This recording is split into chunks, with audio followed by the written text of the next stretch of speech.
गावत नहीं आ रहे कि हटावा दारू पिया तू अरे उठावा के पानी आई दोनों माइक का लेवल बढ़ा के रखिए। छोड़ा राजा गाजा अब समारो मर जावा, छोड़ा राजा गाजा अब समारो मर जावा, छोड़ा राजा गाजा अब समारो मर जावा।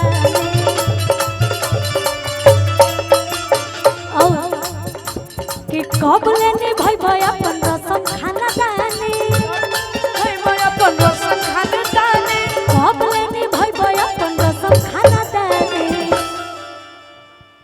ये आदि शक्ति से हमारे गाना हिल रहे हाँ। कि छोड़ा राजा गाजा अब समारो मर जवानी,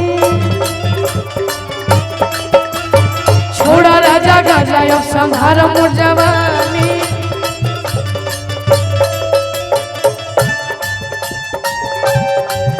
हाय रे गजरा, हाय रे उठलाली, हाय रे गजरा, तोहरो तू किस घघराए गोरी, कहियो तू करबै गुमार घघराए गोरी। छोड़ा राजा गाजा अब समारो मर जवानी, छोड़ा राजा गाजा अब लेकिन यही में हमार गोलू भैया का गावे एगो गीत बड़ी सुंदर चैता में गैली रही भैया, हम गावे बड़ी सुंदर लागला कि ये हो भौजी करबो ना कटनिया, ये हो भौजी करबो ना कटनिया, बोला ना सुथनिया बोला न सुथन धनिया खइबू का, ये भौजी करबो ना बोला ना सुथनिया खइबू, ये हो भौजी करबो कि कवनी सवतिया मरले बमतिया, कवनी सबतिया मरले भगतिया, अपने गुजरिया के गइला तू भूल।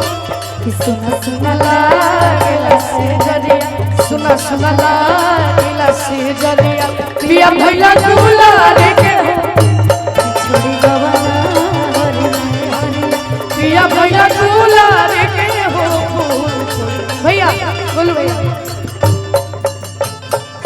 लेकिन हम का कहा आजकल के जो लड़की लोग होखे ले जा, प्यार होखला के बाद एकदम ऊपर से नीचे तक अच्छा पैसा अच्छा आर्यन आपसे एक बात पूछेंगे, एक मंच पे हमारे यहाँ से पूछे थे आपकी गर्लफ्रेंड है कि आपने नहीं है, तब आपको इतना प्यार मोहब्बत के बारे में पता कैसे, ये बताइए हमें।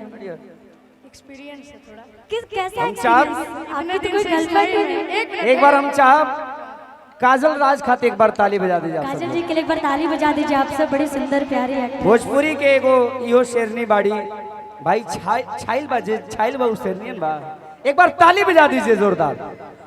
आइए आप कि कहता बाबूजी आप पहले बताइए। न रहे रे हम घर में। जितने भी यूट्यूबर भाई लोग हैं, एक बार जोरदार कैमरा पे एक आदमी, बाकी सब लोग बैठ जाए। एक कैमरा पे एक आदमी, देखिए यूट्यूबर भाई लोग खुशी एक सब कैमरा पे लड़के एक आदमी, जैसे बाकी नहीं सभी होंगे। लोग बैठ जाए, फिर प्रोग्राम का आनंद ले। हो गया, सभी लोग पीछे सब लोग बैठ जाए। बैठ जाइए, सारे लोग बैठ जाइए। हर लड़कियां एक जैसी नहीं होती, लेकिन कुछ कुछ